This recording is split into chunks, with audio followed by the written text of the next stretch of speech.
संत रामपाल जी महाराज एक ऐसे महान संत जिन्होंने अपनी सतभक्ति, तत्व ज्ञान, करुणा और सेवा के बल पर समाज में नई मिसाल कायम की है।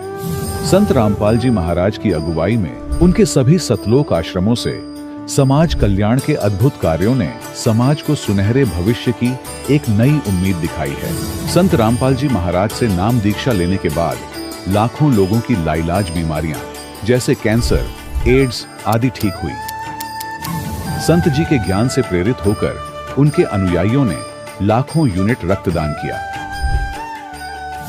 संत जी ने लाखों बहन बेटियों का दहेज मुक्त विवाह करवाया।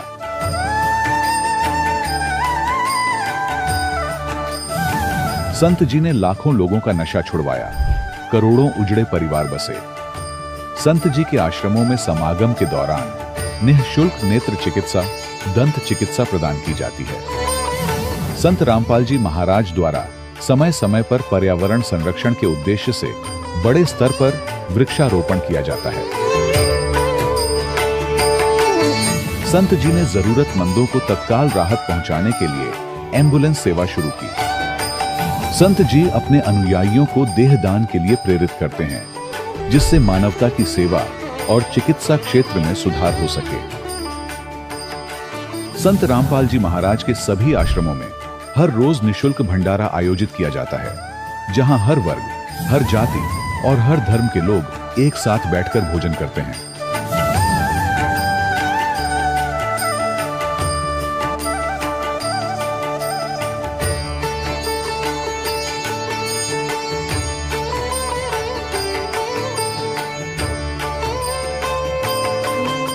संत रामपाल जी महाराज की अन्नपूर्णा मुहिम ने गरीब और बेसहारा लोगों के जीवन में एक नई ऊर्जा और उम्मीद को जन्म दिया है।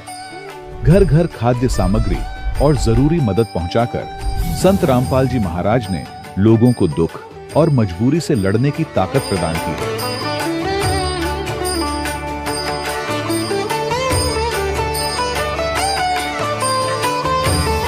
संत रामपाल जी महाराज द्वारा गरीब लोगों के लिए घर बनवाने का अद्भुत कार्य एक ऐसी मिसाल कायम कर रहा है जो सदियों सदियों संत जी की उदारता और दया भावना के तौर पर जाना जाएगा।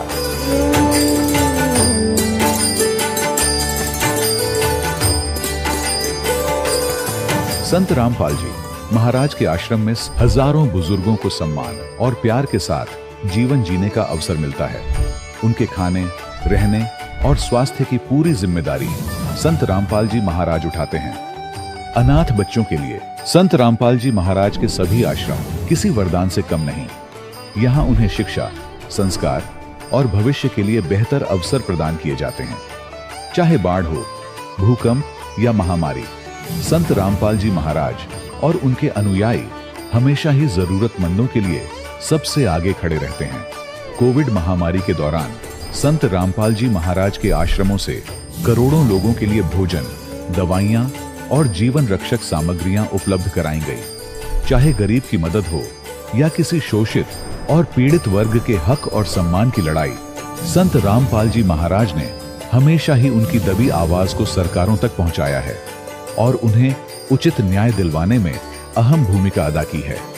समाज में आध्यात्मिक और सामाजिक मूल्यों के प्रति जागरूकता लाने में संत रामपाल जी महाराज हर कदम पर मानवता के सच्चे सेवक साबित हुए हैं।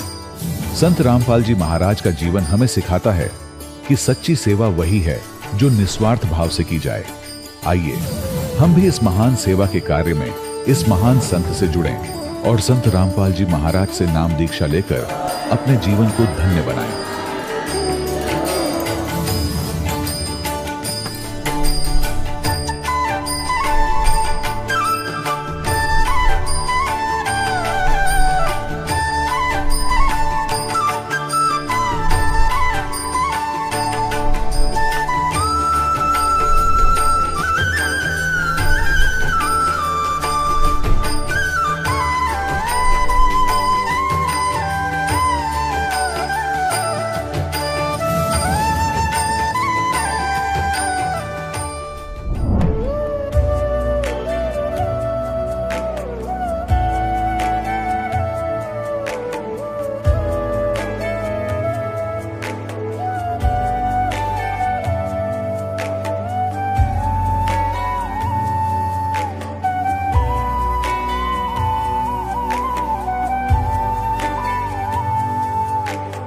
कौन ब्रह्मा का पिता है, कौन विष्णु की मां, शंकर का दादा कौन है, हमको दे बता।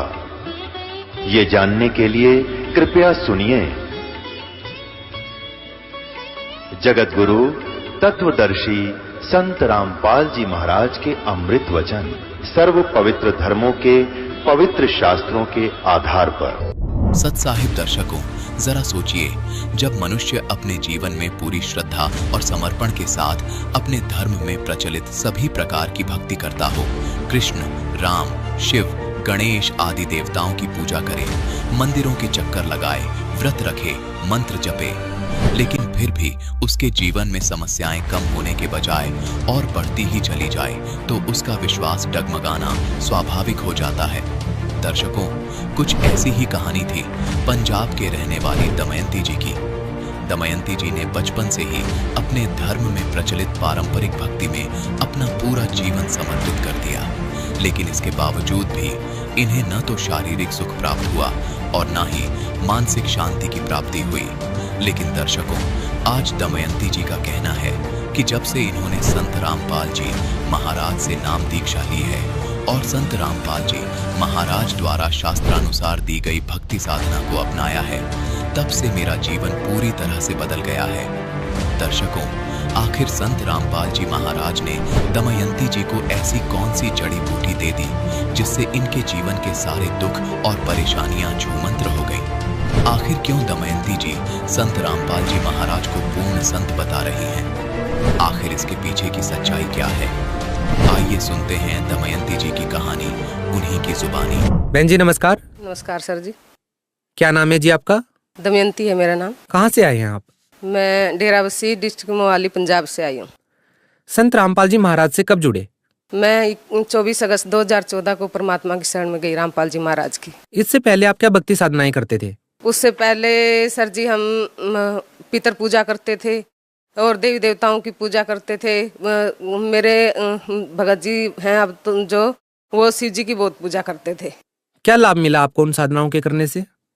उन साधनाओं के करने से हमें लाभ तो पता ही नहीं था लाभ क्या होते हैं, मगर हम बीमार भी बहुत रहते थे उनको करते करते, और हमारे पास पैसे की भी तंगी थी।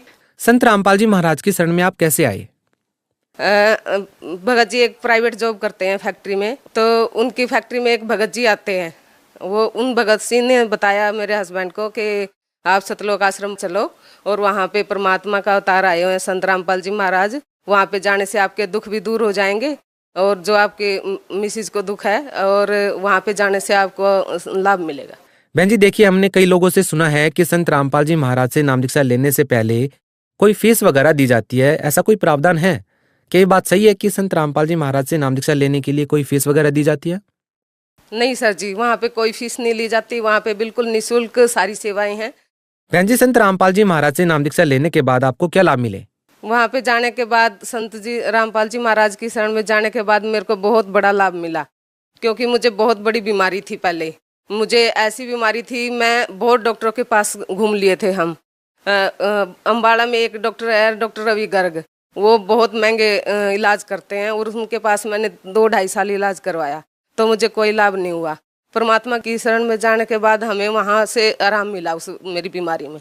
क्या बीमारी थी आपको? मुझे बहुत बड़ी बड़ी हिचकियाँ आती थी और वो पड़ोस के घरों में सुनती थी, तब वो प्रॉब्लम होती थी मुझे, तो उसमें ऐसे होता था मेरा मुंह सूज जाता था, कई कई दिन मेरे से बेड बिस्तर से उठा नहीं जाता था। क्या आपको जो समस्याएं थी, जो आपको बीमारियां थी, क्या आपने किसी डॉक्टर को दिखाई थी पहले? हाँ जी, वो डॉक्टर रवि गर्ग से मेरा इलाज चला था 2-2.5 साल। तो उनसे ठीक नहीं हुई? नहीं, उनसे कोई आराम नहीं मिला मुझे। संत रामपाल जी महाराज की शरण में आने के बाद कैसे ठीक हो गई? हाँ, मैं परमात्मा की रामपाल जी महाराज की शरण में गई तो मेरे को वहाँ पे जैसे आश्रम में जाते ही हमें नामदान का वो मिला के नामदान ले लो। हमने फार्म भरा, नामदान लिया। नामदान लेने के बाद हमने भंडारा किया। मेरे को एकदम वहाँ पे खीर का भंडारा था उस दिन। मेरे को ऐसे हुआ जैसे अंदर से ना बहुत प्रॉब्लम थी मुझे, कि ऐसे कोई निकाल रहा है उस चीज़ को पकड़ के। तो ऐसे करते हुए बहुत ज़्यादा वहीं पे मेरी तबीयत खराब हो गई, और हम घर आए तो 15 दिन तक मैं बिस्तर से नहीं उठी। तो 8 सितंबर की रात को मेरे साथ काल आया मुझे लेने। तो परमात्मा ने हम भगत जी उनकी उसमें पहले गए हुए थे परमात्मा की शरण में। तो काल आया मुझे लेने, मैं एकदम काल ने मुझे ऐसे अटैक किया, मेरे यहाँ से गर्दन दबोच दी। गर्दन दबोची तो परमात्मा ने भगत जी को करा के खड़ा हो गया। वो खड़े हो गए, उन्होंने देखा कि ये तो एकदम बेहोश पड़ी है। मेरी आंखों में से पानी निकल रहा था और भगत जी ने मुझे, मेरे मुंह से एक आवाज़ निकली कि सतलोक का पानी। तो भगत जी ने मुझे सतलोक का पानी पिलाया। उसके बाद मेरे बच्चे भी दोनों उठ के बैठ के रोने लगे कि मम्मी को पता नहीं क्या हो गया। उसके बाद उन्होंने जल पिलाया मुझे, 2 बार जल पिलाया, वो निकल गया साइड से। तो तीसरी बार जल पिलाया, जल नीचे चला गया मेरे। भगत जी ने और दोनों बच्चों ने पूरी माला करी परमात्मा जो हमें मंत्र देते हैं। तो फिर संत रामपाल जी महाराज की शरण में आने के बाद कैसे ठीक हो गई? क्योंकि उन्होंने मुझे काल के बंधन से छुड़वाया। तो काल ने आके मुझे दबोच लिया। तो जो जल पिलाया परमात्मा संत रामपाल जी महाराज से जो देते हैं, उस जल के पिलाने से मेरे को होश आ गया। काल ने मुझे छोड़ दिया। तो उसके बाद मैं फिर परमात्मा ने अपने तरीके से मुझे उठाया। मेरी आत्मा निकाली, मुझे लेके गए ऊपर। ब्रह्मा जी का लोक, विष्णु जी का लोक, शिव जी का लोक दिखाया। फिर ऊपर मैं त्रिकुटी पे पहुंच गई। परमात्मा संत रामपाल जी महाराज ऐसे त्रिकुटी पे बैठे हैं। कैसा नजारा था ये जो आपने विचित्र नजारे देखे, कैसा लग रहा था आपको? वहां पे जाके इनके लोक में जाके वहां बहुत गंदा हाल है, बहुत ज्यादा। इनकी सिचुएशन अपनी भी बहुत खराब है। तो हमें यही नहीं पता था मतलब कि परमात्मा है कौन। तब वहां दिखाया इन्होंने, परमात्मा ने हमें, संत रामपाल जी महाराज ने, कि मैं त्रिकुटी पे ऐसे बैठा हूँ। तब हमें पता लगा कि इनके क्या हल हैं, ब्रह्मा विष्णु महेश के, और परमात्मा कौन है, संत रामपाल जी महाराज क्या पावर है। उन्होंने त्रिकुटी पे दिखाया मुझे, त्रिकुटी पे बैठे परमात्मा संत रामपाल जी महाराज के रूप में। तो वहां पे मुझे परमात्मा संत रामपाल जी महाराज ने, मैं गई ऐसे, मेरी बाजू पकड़ी। बाजू पकड़ते ही ये बाजू ऐसे बिल्कुल ऐसे आर पार हो गया। परमात्मा गुरु जी का हाथ, संत रामपाल जी महाराज का, और मेरा भी हाथ ऐसा है वहां पे कि आर पार हो जाता है। वहां पे हमारा ये शरीर नहीं है। तो गुरुजी ने कहा कि सुरता तू आ गई। तो ऐसे कहते ही गुरुजी ने मुझे अपनी गोदी में बिठा लिया, और मैं गुरुजी की गोदी में बैठते ही मैं बेड पे एकदम उठ के ही बैठ गई, जैसे परमात्मा ने अपने गोदी में वहीं बिठा लिया मुझे। ऐसे ये इतना बड़ा परमात्मा ने काल के लोक से छुटा के, काल के बंधन से छुटा के, और परमात्मा ने अपना असली रूप दिखाया मुझे। संत रामपाल जी महाराज के शरण में जो भी जाते हैं, ज्यादातर लोगों का कहना है कि उनके शरण में जाने के बाद लोगों ने नशा छोड़ दिया। आपके पति जब संत रामपाल जी महाराज के शरण में गए तो क्या उन्होंने भी नशा छोड़ दिया? नहीं जी, देखो गुरु जी की शरण में, संत रामपाल जी की शरण में जब हम गए, मेरे पति नशा नहीं करते थे। गुरु जी की पहले ये हमारे ऊपर रजा है, हमारे घर में कोई ऐब नहीं था। देखिए, संत रामपाल जी महाराज के बारे में ये भी कहा जाता है कि वो देवी देवताओं की पूजा करने से मना करते हैं। आप इस बारे में क्या कहना चाहेंगे? सतगुरुदेव रामपाल जी महाराज देवी देवताओं की पूजा करने से मना नहीं करते, बल्कि वो हमें अपने शास्त्रों के अनुसार असली पूजा की विधि बताते हैं, असली हमें ज्ञान देते हैं कि ये पूजा ऐसे नहीं करनी, ऐसे करनी है। वो छुड़वाते नहीं है। देखिए, आप एक महिला हैं, निश्चित तौर पर आपने संत रामपाल जी महाराज से नाम दीक्षा लेने से पहले व्रत वगैरह किए होंगे, पितर पूजाएं भी की होंगी। अब आप शायद पितर पूजा वगैरह नहीं करते हैं। आखिर क्यों नहीं करते हैं आप वो साधनाएं जो पहले आप करते थे? देखो सर जी, हमने पितर पूजा बहुत की, और 23-24 साल तक हम शाकुम्भरी माता है एक त्रिलोकपुर में, हमारी कुलदेवी है, तो वहाँ भी हम बहुत जाते रहे। उसके बावजूद भी मेरे पति को भी इतनी बड़ी बीमारी थी, उनको भी ऐसे लगता था जैसे कोई मेरे प्राण निकाल देगा अभी, और मेरे को भी ये इतनी बड़ी बीमारी थी जिसका हमें इलाज नहीं मिला। हम बहुत भटके, तो हमें संत रामपाल जी महाराज की शरण में आने के बाद ये इलाज मिला। तो हम व्रत और पितर पूजा क्यों करें? संत रामपाल जी महाराज से अभी भी लाखों लोग जुड़ रहे हैं। कैसे, क्या प्रोसेस है? यदि कोई संत रामपाल जी महाराज से नाम दीक्षा लेना चाहे तो कैसे ले सकते हैं? उनसे जुड़ने, परमात्मा संत रामपाल जी महाराज से जुड़ने के एक तो गुरु जी ने जगह जगह नामदान खोले हुए हैं, और वहाँ पे नामदान ले सकते हैं। और सत्संग आता है चैनल पे, उसके नीचे फोन नंबर आते हैं दिए हुए, वहाँ पे SMS कर सकते हैं। ज्ञान गंगा पुस्तक का भी लेने का वहाँ पे इंतजाम है, उसको ले सकते हैं, और उन नंबरों पे आप कांटेक्ट करके नाम ले सकते हैं। ऐसी कौन सी चीजें आपको लगती हैं जो संत रामपाल जी महाराज को अन्य धर्म गुरुओं से अलग करती हैं? संत रामपाल जी महाराज एक समाज सुधार में इतना बड़ा योगदान करते हैं। जो भगत, जो भाई इतने बीड़ी गुटखे पान शराब तम्बाकू खाते हैं, वो संत रामपाल जी महाराज की शरण में जाने से छूट जाते हैं। और कैंसर तक की बीमारियां संत रामपाल जी महाराज की शरण में जाने से ठीक हो जाती हैं। और परमात्मा संत रामपाल जी महाराज शास्त्रों के अनुसार हमें भक्ति बताते हैं, गीता वेद पुराण इनके अनुसार भक्ति बताते हैं। तो वो वो हम देखते हैं, पर गुरुजी हमें ऐसे टीवी पे ऐसे अक्सर दिखा दिखा के बताते हैं। और पढ़ा लिखा समाज है हम, पहले हमें शास्त्रों के बारे में पता नहीं था। संत गुरु सतगुरु रामपाल जी महाराज की शरण में आने के बाद हमें सारे शास्त्र पढ़ने आ गए। उनके परमात्मा ने मीनिंग बताए हमें वो पता लगा कि शास्त्र क्या है और हम आज तक क्या कर रहे थे। तो संत रामपाल जी महाराज ने हमें असली विधि बताई परमात्मा को पाने की। आप भगत समाज को क्या संदेश देना चाहती हैं? भगत समाज से मेरी प्रार्थना यही है कि संत रामपाल जी महाराज की शरण में आओ और अपने दुख दूर करवाओ, अपना जन्म मरण का सबसे बड़ा जो रोग है उससे मुक्ति पाओ। जी धन्यवाद। सत साहिब। दर्शकों, अभी आपने सुने संत रामपाल जी महाराज से दीक्षा प्राप्त करके सुखी हुए भक्त के अनुभव। अब देखिए जगत गुरु तत्वदर्शी संत रामपाल जी महाराज के मंगल प्रवचन। नरुमाल खोला, आंख पूरी होगी। शेख फरीद की उनके गुरु जी की सिद्धि है। अब पुण्यात्माओं, इतनी सिद्धि युक्त प्राणी से संत आसपास उसका खूब बोलबाला हो गया। इस बात ते माई ने जब आंखें देखी, सारी कहानी बताई, सारे गांव में चर्चा होगी। और वे ऐसा महापुरुष नहीं देखा। अपने चेले की आंख भी ठीक कर दी, स्वस्थ हो गया। लेकिन वो आंख थोड़ी छोटी बन गई। ये प्रमाण देने के लिए कोई संत ने इसको ठीक कर दिया। अपनात्माओं, इसका रिजल्ट देखना क्या है। इस कथा जो दास सुनाने जा रहे हैं आपको, सारे भ्रम मिट जाएंगे आपके। अब कुछ दिनों के बाद क्या होता है, संत जी की मृत्यु होगी, उस फकीर की, आश्रम वाले की। और वो चेले इस सब अच्छे चिंतित थे। एक शेख फरीद से महात्मा ज्यादा प्यार करते हैं, कहीं इसको प्रधान ना बना जाए आश्रम का। लेकिन साधु संत भक्ति के लिए निकलते हैं, आश्रमों के लिए नहीं। कुछ दिनों के बाद उसने उस आश्रम को त्याग दिया। कि उनके गुरुजी ने क्या बता रखा था कि बेटा ज्यादा से ज्यादा तप करो, और तपस्या ज्यादा करने से जितना शरीर को कष्ट दोगे उतना भगवान आपको मिलेगा और दर्शन देगा। अब देखो कमाल की बात है, सबके साथ ऐसे कर रखा काल ने। आप किसी हिंदू यानी सनातन धर्म के व्यक्ति ने पूछ कर देख लो भगवान कैसा है, कहते निराकार है। और किसी ईसाई को पूछ कर देख लो वो कैसा है, गॉड गॉड दिस फॉर्मलेस, भगवान निराकार है। किसी मुसलमान भक्त ने पूछ लो, वो कहेगा भगवान बेचून है, निराकार है। और तो क्या हुआ, शेख फरीद ने सोचा गुरु जी का आदेश है, वे जितना गणा तप करेंगे भगवान मिलेगा। तो उन्होंने कहते हैं 12 वर्ष में 1.25 मन यानी 50 किलो अन्न खाया। 12 वर्ष, एक वर्ष में 365 दिन, और 12 वर्ष उस 12 से गुणा कर लो, और एक दिन की एवरेज निकाल कर देख लो 50 किलो कितने दानों का आटा इससे आता है। 10 ग्राम नहीं आओ एक दिन में।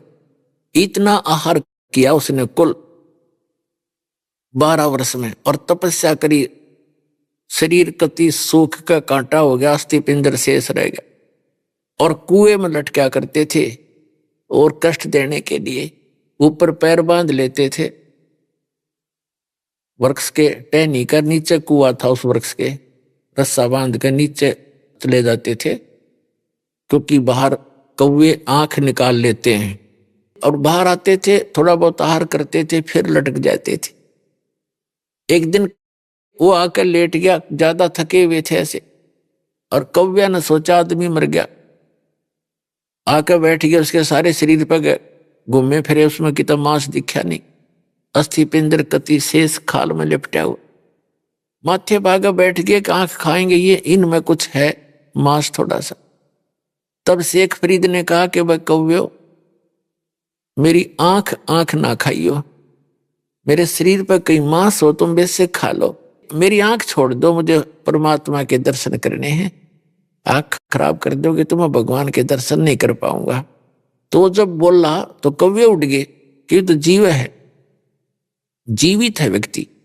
अब उसने ये सोचा कि भी अगर बाहर रहूंगा तो कौवे खत्म करेंगे मेरे को, आंखें भी खत्म कर देंगे, फिर मैं कति कंडम हो जाऊंगा, भगवान मिले नहीं, और शरीर अंत होने को हो गया। वो इस दृष्टिकोण से फिर दोबारा धीरे धीरे पैर बांधे रखे थे, सहज सहज लटक गया। कि अब तो मर के ही निकलूंगा इसके अंदर से, या तो भगवान मिल जाएगा ना खत्म। अब वो परमात्मा आके खड़े हो गए उस कुएं के ऊपर और रस्सा पकड़ के उसको बाहर निकालने लगे। कबीर परमेश्वर अल्लाहू अकबर। तो शेख फरीद ने कहा कि भाई कौन है, मेरे साथ शरारत मत करे, क्योंकि पहले वो ऐसे कुएं में लटक रहे होते थे तो बच्चे आते थे उसके रस्से न डंडी तो घुमा देते थे। शेख फरीद कभी इधर लगता था कुएं में, कभी इधर लगता था और वो ऐसे कर लेता था। अब बच्चे हैं छेड़छाड़ कर चले जाएंगे थोड़ी देर में, वो एक बार धक्का के भाग जाते थे। उसने देखा कि इसने तो मैं बाहर ही निकाल लिया। उन्होंने सोचे अच्छा नालायक आदमी आया, तो उसने कहा भाई मुझे छेड़े मत। शेख फरीद कहता है भगवान से कि मुझे ना छेड़ और तू अपना काम कर, मैं अपना काम कर रहा हूं। तो परमात्मा ने पूछा आप क्या कर रहे हो महात्मा जी? कि मैं परमात्मा के दर्शनार्थ, परमात्मा के पाने के लिए, भगवान को देखने के लिए, परमात्मा का दीदार करने के लिए और साधना कर रहा हूं। तो परमात्मा ने कहा कि जिस भगवान की तू साधना कर रहा है, पहले तो यह साधना ठीक नहीं तेरी। परमात्मा ने कहा कि मैं हूं वो अल्लाहू अकबर। शेख फरीद ने सोचा ये तो कति पहाड़ी टकराएगा आज तक, जो तो निरा निकम्मा आदमी है, अपने आप को भगवान कहता है, फिर भी साधु अपने भाव से बोला करते हैं। तो उसने कहा भाई, शेख फरीद ने कहा कि भाई ऐसे ना बोल, तुझे पाप लगेगा। भगवान दिखाई थोड़ा ही देता है, भगवान तो बेचून है, निराकार है, और आदमी भगवान नहीं हो सकता। तो परमात्मा ने कहा कि भले आदमी, तुम्हारी थ्योरी क्या और प्रैक्टिकल क्या कर रहे हो तुम? एक तरफ ते कह रहे हो कि भगवान बेचून है, निराकार है, दिखाई नहीं दे, और ऊपर से न्यू क्या उसके दर्शनार्थ में प्रयत्न कर रहा हूं। खाक देखेगा तुम निराकार है तो क्या देखेगा, कुंडले डोरा है। तो शेख फरीद ने सोचा भाई आदमी तो काटे का है, तो बात तो करी कही सही इसने, पर मन में जो हमारा धारणा काफी समय से बैठी हुई होती है उसके आधार से सोचा कि भगवान तो खरी नहीं होगा, लेकिन बाखबर पूरा है तो आदमी ठीक लग गया। या बस एक के सेकंड में समझा दी, क्या करें गामकार ज्ञान का तो चमका ऐसा लग गया करे।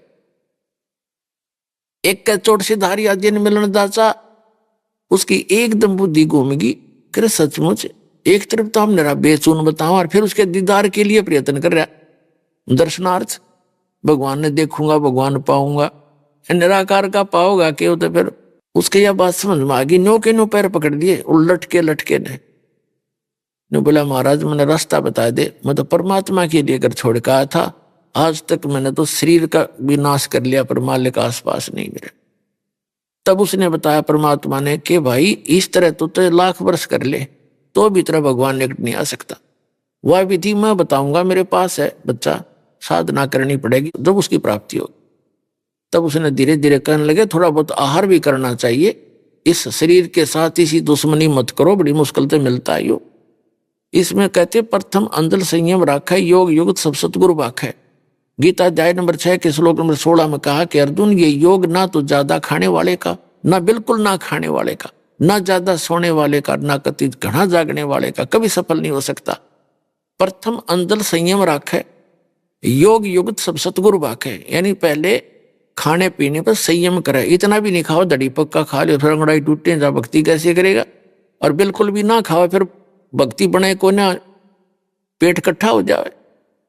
अंदर संयम रखे, सीमित खावे, जिससे भक्ति भी बने और आलस भी ना छावे।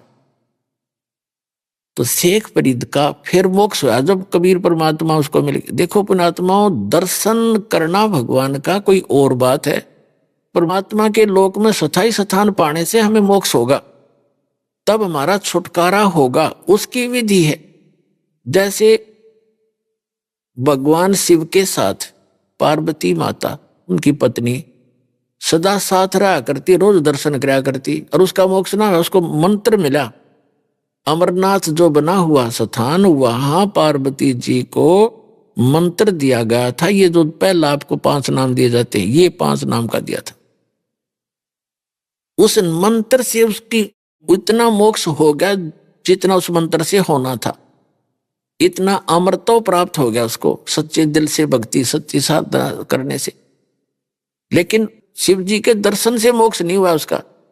तो पुण्यात्मा परमात्मा 120 वर्ष, वो अल्लाहु अकबर, वो पूर्ण परमात्मा परम अक्षर ब्रह्म 120 वर्ष काशी में रहे। कितने लोगों ने दर्शन किए? 64 लाख तो शेष हो गए थे उनके उस समय, और सब ने दर्शन किए और कोई पार ना हुआ, क्योंकि उन्होंने उनके द्वारा बताई गई साधना पर विश्वास नहीं किया, वह साधना पूरी ना की और उनको एज ए गॉड ट्रीट नहीं किया। तो परमात्मा के लोक में जाने के लिए हमारी मर्यादाएं हैं, कुछ मंत्र हैं।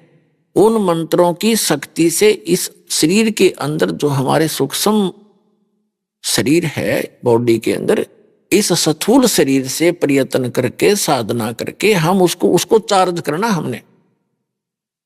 और इस शरीर को छोड़ देंगे तो ऊपर का यहाँ का इस काल का दिया से प्राप्त मटेरियल है, इसको तो ये इतना सामान इसको छोड़ दे, इसके अंदर जो शरीर है वो हमारा इतना चार्ज हो जाएगा और फिर वो इससे निकलते ही और फुल स्पीड तो ऊपर जाएगा, तिरकुटी पर। इन सब के अकाउंट क्लियर मिलेंगे आपको, क्योंकि ये जो शरीर है सूक्ष्म शरीर फिर इतना लंबा हो जाएगा इससे निकलते ही भक्ति युक्त प्राणी का। जैसे आप कभी सूर्य की तरफ पीठ करके सुबह सुबह 10 बजे से 10-11 बजे से पहले सूर्य की तरफ पीठ करके और अपनी छाया पर ध्यान रखना, अपनी छाया की छाती पर काफी देर 1 मिनट एकटक देखते रहना और फिर सामने देखना। आपको जमीन से लेकर आसमान को छूता हुआ आपका सिर, नीचे पैर, इतना लंबा शरीर दिखाई देगा। तो ये शरीर इतना लंबा हो जाता है, फिर ये आत्मा यहां से स्टार्ट करती है मूल कमल से, इसमें से सूक्ष्म शरीर से, इसमें से निकलकर फिर त्रिकुटी में जाती है। त्रिकुटी ये वहां पहुंच जाता है, त्रिकुटी उस त्रिकुटी के पास ही। तो वहां यहाँ सारा क्लियर अकाउंट करके वहां पहुंच करके फिर आगे सब मंत्रों की जो भक्ति है वो स्थान स्थान पर इनको डिपॉजिट कराते चले जाएंगे, हमारा अकाउंट क्लियर होता चला जाएगा, तब हम सतलोक जा पाएंगे। तो इस प्रकार मोक्ष होगा। तो पुण्यात्माओं, आज का जो सत्संग है कि पूर्व के संस्कार जो प्रारब्ध यानी किस्मत में लिखे हुए बैड जो हमारे बुरे पाप कर्म हैं, बुरा लेख है, उनको भी पूर्ण परमात्मा काट सकता है, आपको सुखी कर सकता है, आपकी आयु भी बढ़ा सकता है। और जैसे पुनर्जन्म के ऊपर जो बहुत सी भ्रांतियां हैं मानव के अंदर, तो पुनर्जन्म होता है और पुनर्जन्म के आधार से ही यहाँ कोई गरीब है, कोई अमीर है पूर्व जन्म के संस्कार से, और कोई रोगी है, कोई स्वस्थ है, कोई मंत्री है, कोई प्रधानमंत्री है, कोई एक रिक्शा चालक है, कोई कागज चुगता फिरता है, कोई कुछ कर रहा है। तो ये पूर्व जन्म की किस्मत है, पूर्व जन्म के प्रारब्ध में लिखे हुए संस्कार से है। और परमात्मा का एक विधान है कि जो जन मेरी शरण है ताका हूं मैं दास, और गेल गेल लाग्या फिर जब तक धरती आकाश। एक राबी नाम की लड़की थी, मुसलमान समुदाय में उसका जन्म था, और वो बहुत पुण्यकर्मी थी, पूर्व जन्म की संस्कारी बेटी थी, भगवान की आत्मा थी। तो वो अल्लाहु अकबर, वो कबीर परमात्मा उस बेटी को मिला जब वो घास फूस लेने के लिए जंगल में गई हुई थी अपने खेतों में। साधु संत को देखकर पुण्यकर्मी प्राणी उस तरफ आकर्षित होते हैं। महात्मा जी को उस बेटी ने प्रणाम किया, उसका विवाह नहीं हुआ था जब तक। तो उस लड़की ने प्रणाम किया, परमात्मा ने कहा बेटा भक्ति करा करो, मनुष्य जीवन भक्ति के लिए मिलता है। उसने बताया जी हम ऐसे ऐसे भक्ति करते हैं, नमाज भी करते हैं, ऐसे करते हैं, वैसे करते हैं। उन्होंने सारा कुछ समझाया, बेटी ये नमाज तो ग्लूकोज है, जैसे आज की भाषा में बताऊं आप। और वास्तविक भक्ति जो है रोग काटने की औषधि से भिन्न है, वो मंत्र है। वो मेरे पास है बेटा, इसकी भक्ति करने से मोक्ष होगा। जिंदा महात्मा के रूप में बैठे थे। जिंदा महात्मा मुसलमानों में होते हैं, और मुसलमानों को मुसलमानों के महात्मा की बात का जल्दी असर होता है। तो लड़की बात समझ गई, साधु संत सच्ची कहा करते हैं। उन्होंने जो दंत कथा सुन रखी थी मुल्ला और काजियों से, वो साधना वो कर ही रही थी। तो परमात्मा से उन्होंने कहा ठीक है महाराज जी, जो आप कहोगे मैं से कर लूंगी कि बेटा भक्ति कर, ये मंत्र जाप किया कर। 5 मंत्र दिए उसको पहले वाले। अब वो मंत्र करती रही, घर वालों से गुप्त रखती रही, लेकिन उसने निर्णय ठान लिया कि मैं शादी नहीं कराऊंगी, क्योंकि पूर्व जन्म की पुण्यकर्मी प्राणी थी और फिर भक्ति से और भक्ति में रंग मिल गया उसकी, और भक्ति बढ़ती चली गई, आस्था भगवान में बढ़ती चली। अब माता पिता को चिंता हुई, लड़की युवा होगी, बेटी को घर रख नहीं सकते, वह करना कंपलसरी, वह मान नहीं रही। तो आखिर में लड़की को माता पिता ने कह दिया बेटी या तो ब्याह करवा ले, नहीं हम दोनों फांसी खावांगे। अब लड़की ने सोची वे तो बड़ा साका हुआ, माता पिता मरेंगे, दोष लगेगा। तो उसने कहा ठीक है। उसने सोची विवाह कर लेती हूँ, पर आगे उस अपने पति से बात करूंगी। लड़की ने स्वीकृति दे दी, उनका निकाह कर दिया। एक अच्छे ऑफिसर, बड़े अच्छे साहब का एक नेक व्यक्ति था, मुसलमान, अच्छा यानी बुद्धिमान व्यक्ति था। एक राजा के यहाँ अधिकारी भी था, वो साहब बना हुआ था, ऑफिसर था। उसका विवाह हो गया। अब उसने जाकर के राबी ने अपने पति से कहा कि मैं आपसे एक बात करना चाहती हूँ। कहा बोलो। कि मैं संतान उत्पत्ति नहीं करूंगी और मुझे आप टच भी ना करना, यदि आपने मुझे टच कर दिया तो मैं आत्महत्या कर लूंगी।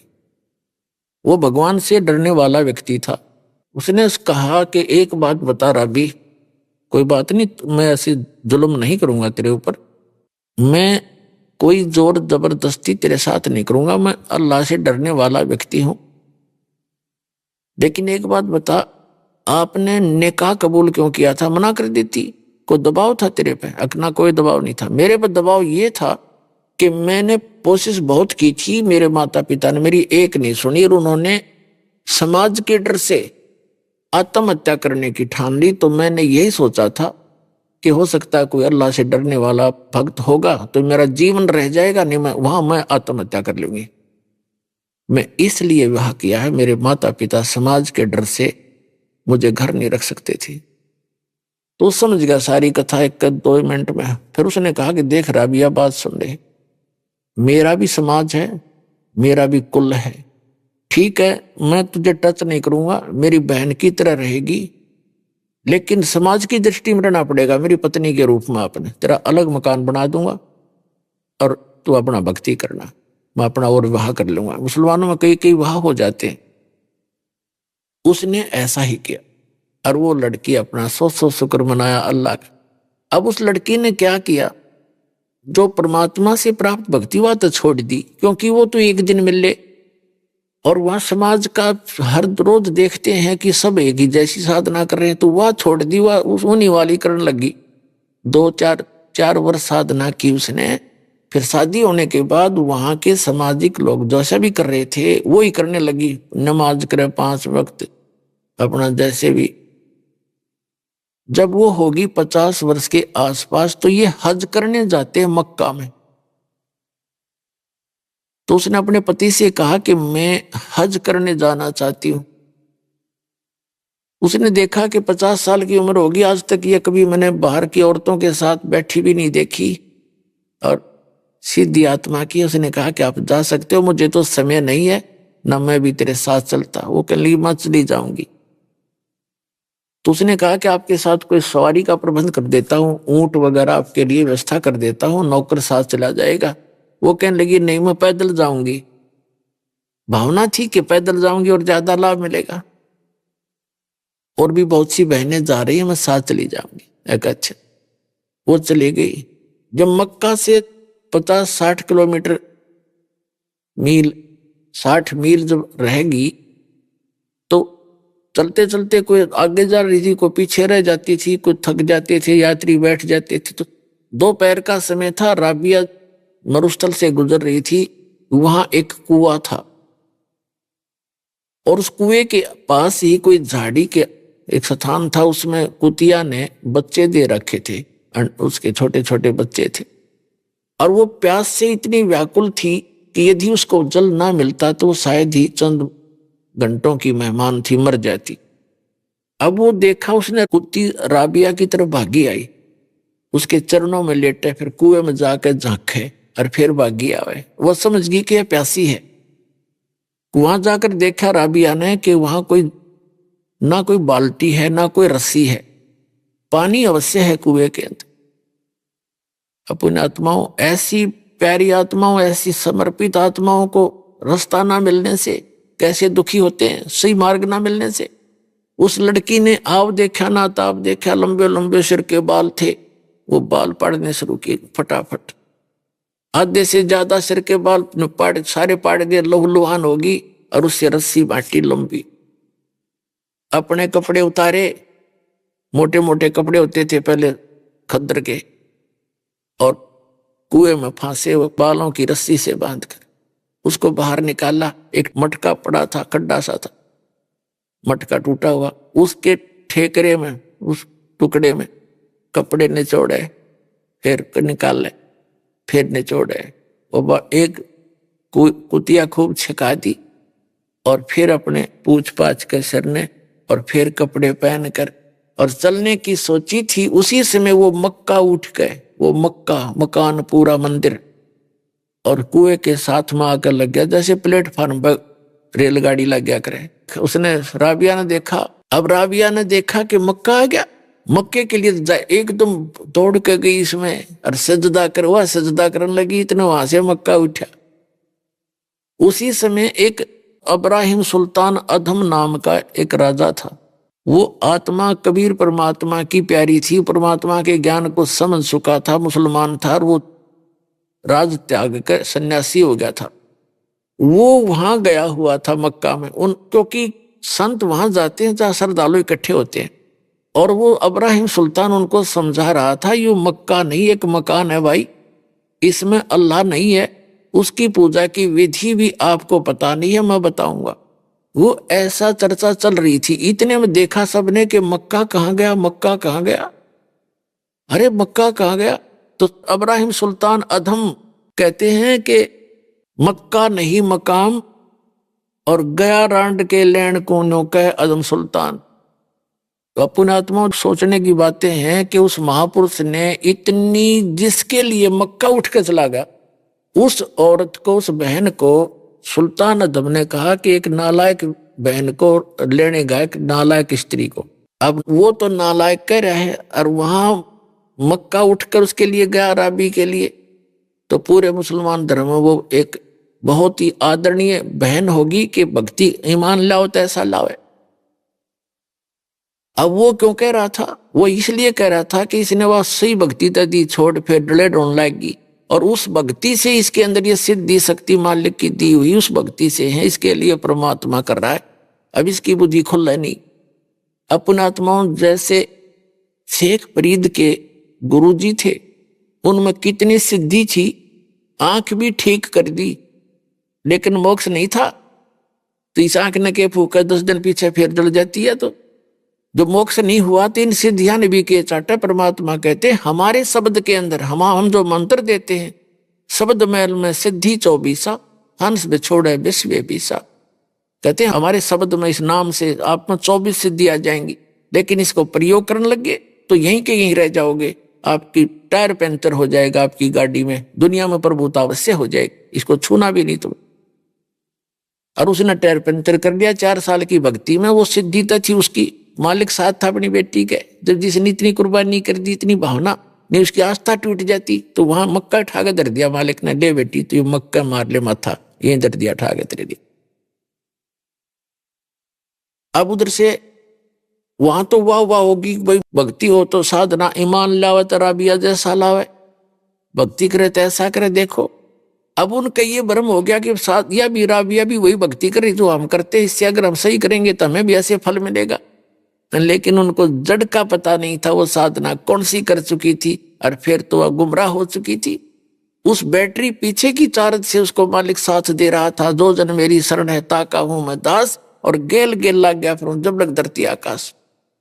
अगले जन्म में वो लड़की मृत्यु को प्राप्त हुई, एक बांसुरी नाम की लड़की हुई, और उसने खूब परमात्मा की महिमा गाई।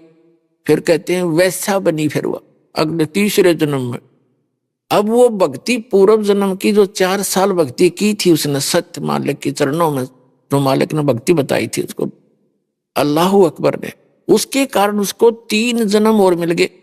एक राबिया का, फिर वो बंसरी बनी, और फिर वो एक वैसा बनी, और फिर उसका जन्म हुआ लड़की का। उस समय उसकी उस 4 साल की भक्ति करने से उसकी आयु मनुष्य की इतने संस्कार बन गए थे कि तो तीसरी आयु थी वह 12 वर्ष की, मनुष्य जीवन से था उसका 12 वर्ष का, और वो शेख तकी के पैदा होगी। उस शेख तकी मुसलमान के घर संस्कार था, उसका जन्म ले लिया उसकी बेटी के रूप में, उसी लड़की ने, राबिया ने।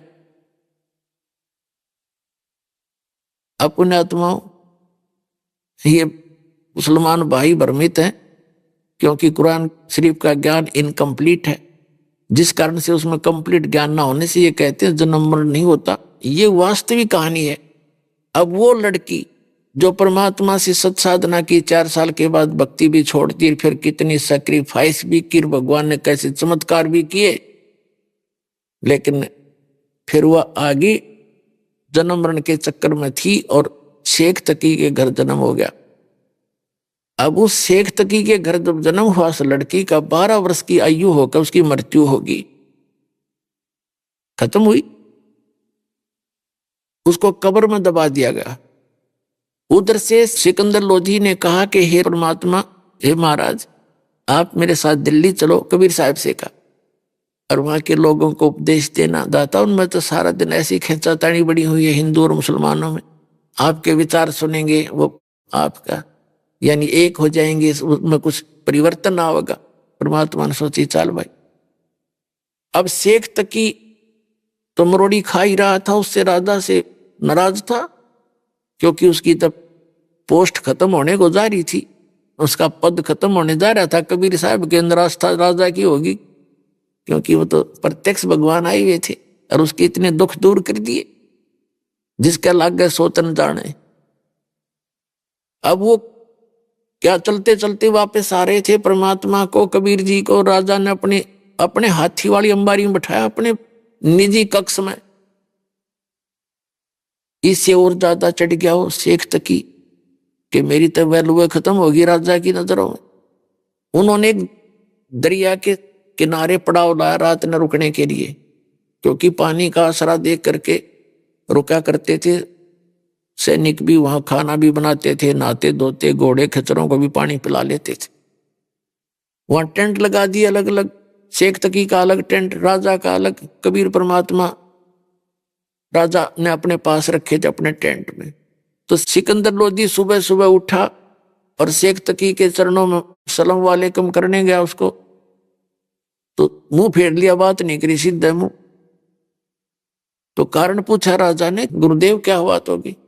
उसने कहा कि मेरी जरूरत क्या है, तुझे तो मिल गए ना पीर, ठीक है, तू हिंदू हो गया है, तू काफिर हो गया है, और जाके मुसलमानों को कह दूंगा कि राजा तो हिंदू बन गया।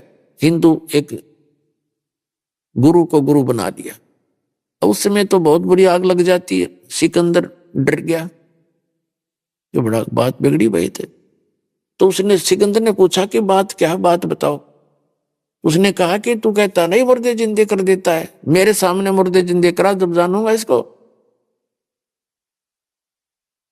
तो सिकंदर लोधी आ गया, अपने टेंट में मुंह लटका के बैठ गया, माथे पर हाथ रखे।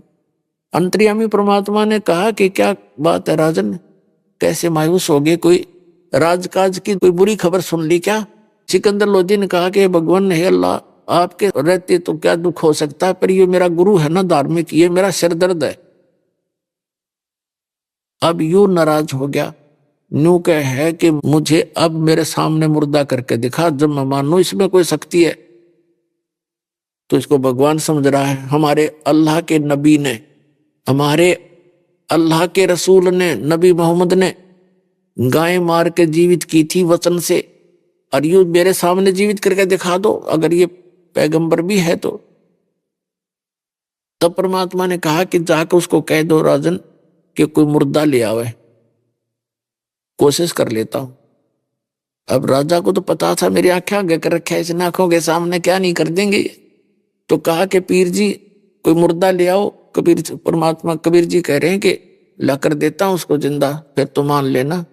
परमात्मा ने ये सोचा था कि अगर ये मान गया, शेख तक ही मान ले मेरी बात को, तो सारे मुसलमानों ने कह देगा भाई भगवान आ रहे हैं, आ जाओ कल्याण करवा ले, उनका उद्धार हो जाएगा, परमात्मा के बच्चे मुझे पहचान लेंगे। लेकिन ये जो भी हमारे धर्म गुरु रहे हैं सदा से ही, सभी तो नहीं, जो पुण्य आत्मा है वो तो हमेशा परमार्थ ही सोचा करते हैं।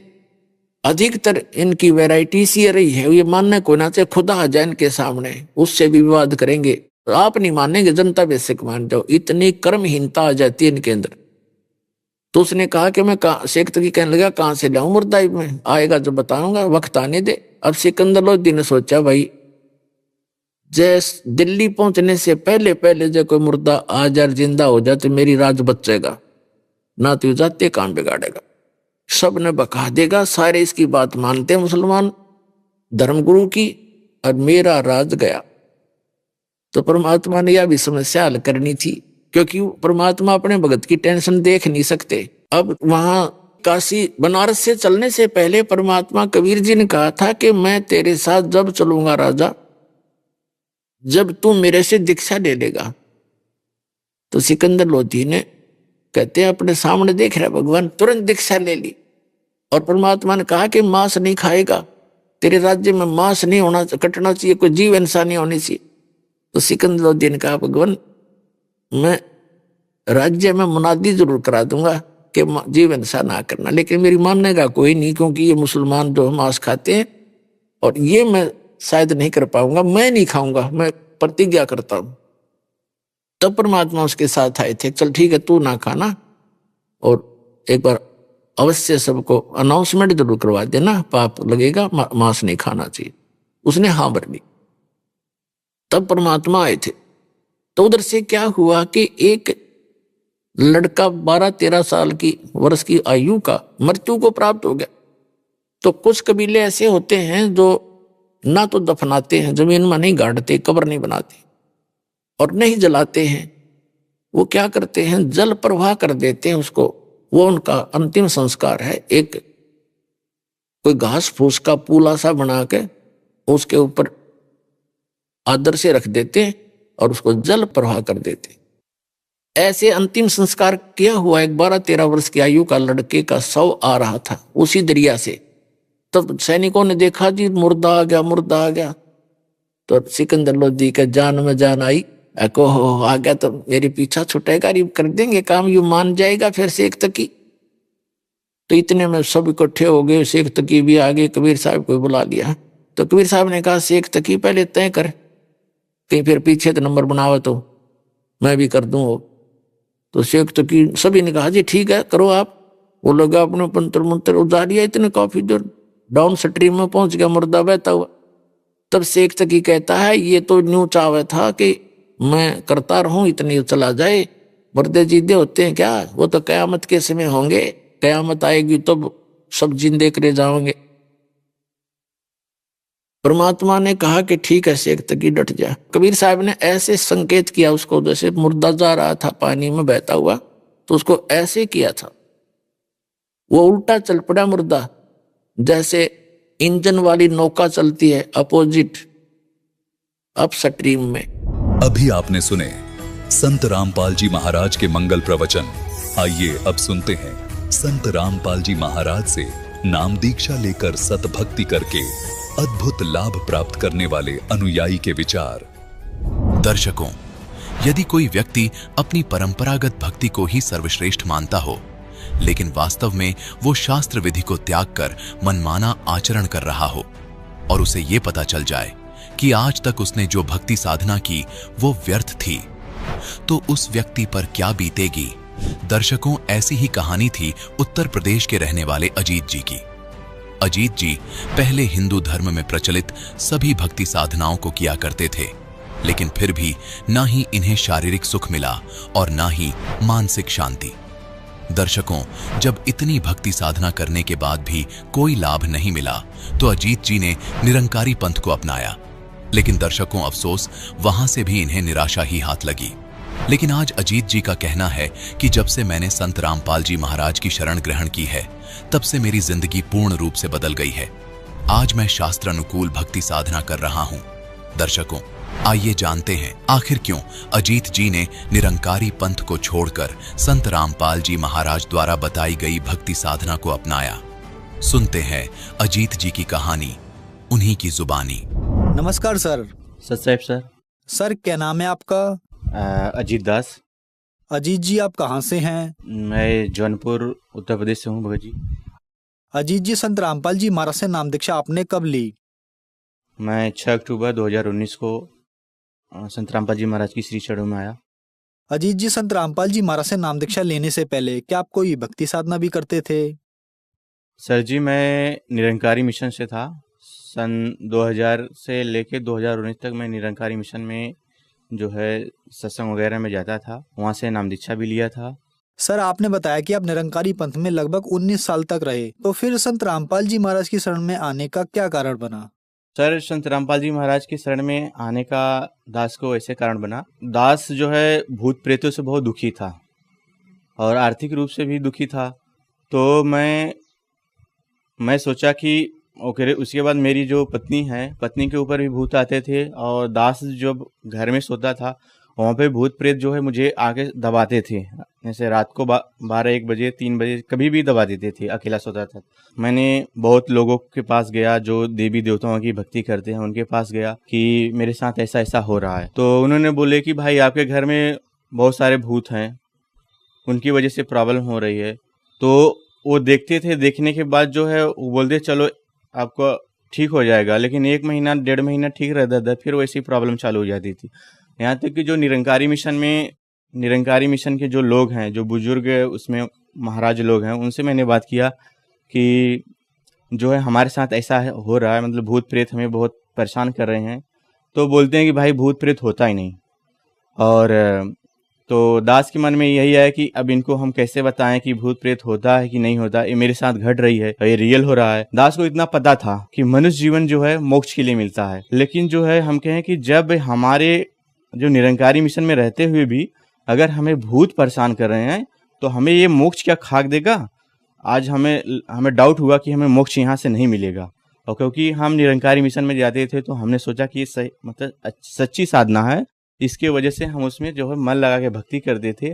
भक्ति करने के बावजूद जब भूत परेशान करने लगे तो हमारे मन में परमात्मा ने प्रेरणा की कि जब ये भूत परेशान कर रहे हैं तो भगवान का मार्ग हो ही नहीं सकता। अगर भगवान का मार्ग होगा तो वहाँ पे भूत परेशान ही नहीं करेंगे।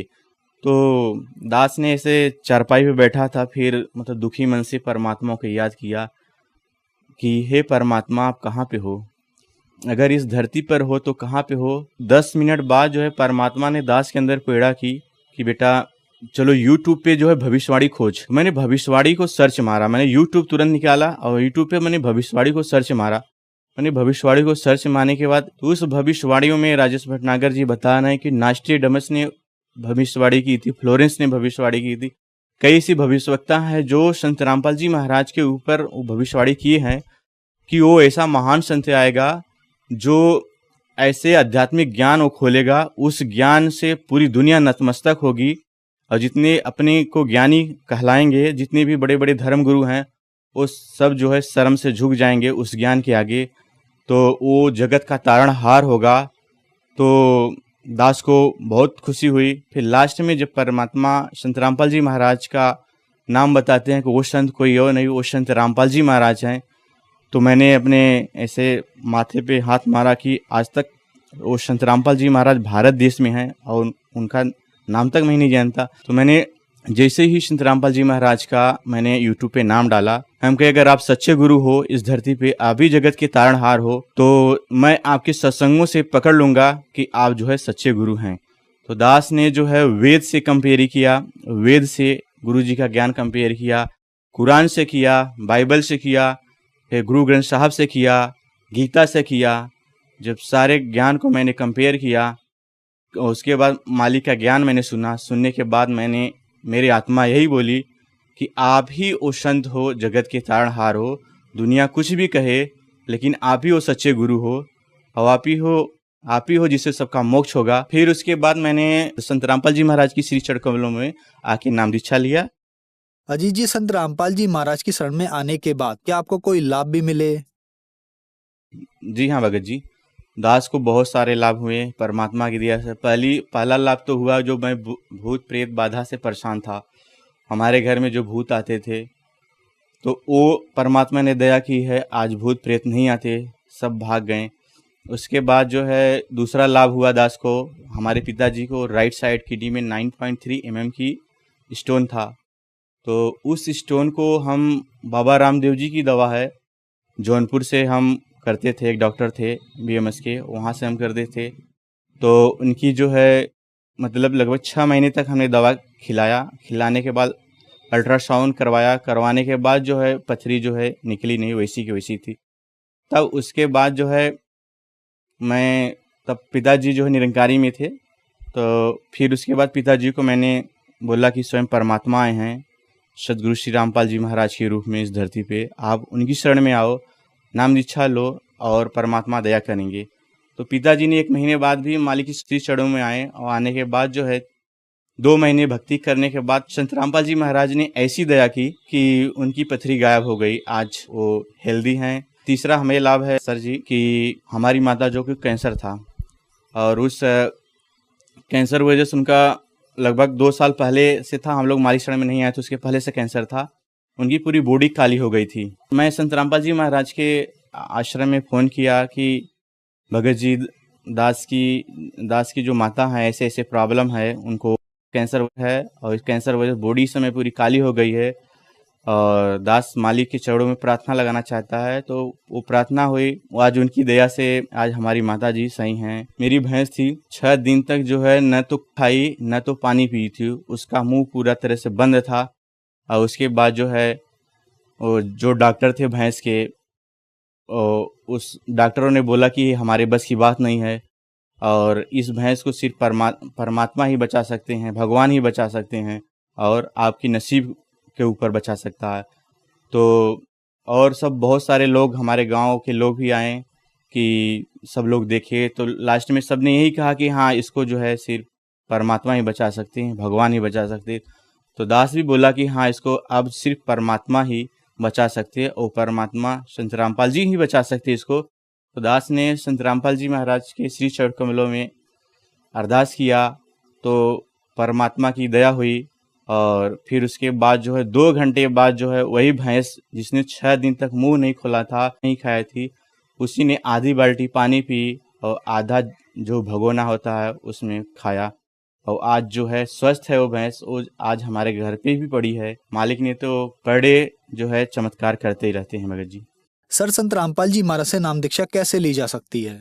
सर, संत रामपाल जी महाराज से नाम दीक्षा बहुत आसानी से आप ले सकते हैं। बहुत सारे चैनल पे संत रामपाल जी महाराज जी का सत्संग चलता है, और उसके नीचे एक पीली पट्टी चलती है। उस पीली पट्टी से आप जो है जो आश्रम के नंबर है, तो उस नंबर से आप कांटेक्ट कर सकते हैं। और यहाँ तक कि आपके पास एंड्रॉयड फ़ोन है तो आप गूगल पे जाके संत रामपाल जी महाराज का से नाम डालेंगे, वहाँ से जो है आप ज्ञान गंगा पुस्तक, जीने की राह, गीता तेरा ज्ञान अमृत, जितनी सारी पुस्तकें हैं संत रामपाल जी महाराज की, आप वहाँ से डाउनलोड कर सकते हैं, वहाँ से कांटेक्ट नंबर ले सकते हैं, और यूट्यूब पे मतलब परमात्मा का, संत रामपाल जी महाराज का आप सत्संग सुन सकते हैं, और वहाँ से जो है और नाम दीक्षा ले सकते हैं। धन्यवाद सर। सच साहेब।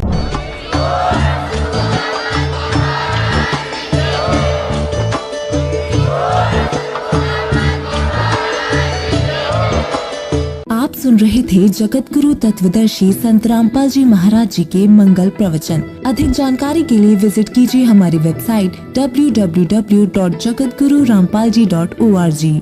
संत रामपाल जी महाराज जी के शुभ आशीर्वाद से पूरे विश्व भर में 500 से भी ज्यादा नाम दीक्षा केंद्र हैं, जिन पर संत रामपाल जी महाराज जी द्वारा ऑनलाइन निशुल्क नाम दीक्षा दी जा रही है। अपने नजदीकी नाम दीक्षा केंद्र का पता करने के लिए संपर्क करें 8222880541।